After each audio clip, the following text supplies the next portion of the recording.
So this is how I've been doing my welds. I use either the soft concrete or soft clay brush. They give slightly different results depending on the geometry you're doing the weld on. Some types of fillets prefer the soft clay brush. Sometimes the soft concrete works better to switch back and forth. But I have them set up essentially the same way.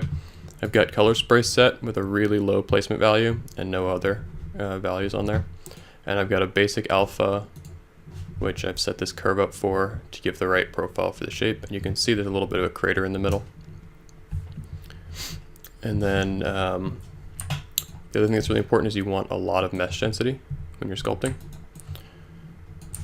And here I've drawn out a line just so that I can follow.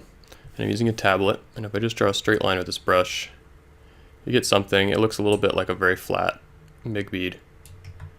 But to do the MIG like TIG look, I use the tablet and I push hard to build up a puddle, and then I gently back away, and then I push hard and gently back away, and push hard, and gently back away, and push hard. And with practice you get into a rhythm, and it gets pretty easy to set up a clean looking weld. This one's pretty messy looking. If I just go through real quick. And then there's a few things you can do to tweak this. So if you look at this top one, this one's pretty clean and it's just circles. And then this second one here, I've taken the move brush. And oftentimes when you see a MIG like TIG weld, there'll be a little bit of peakiness to it. Like you can see the MIG gun dragging through the puddle. So you can come in and do that.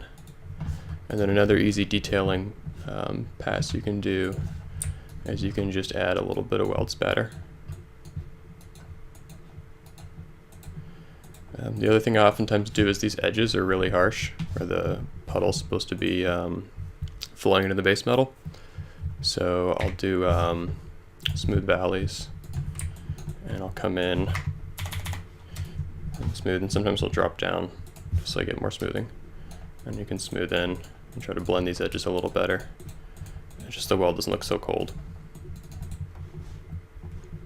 So here's a couple versions of this I've done, and then you can see a similar approach on an actual model. I can find one of them that's sculpted.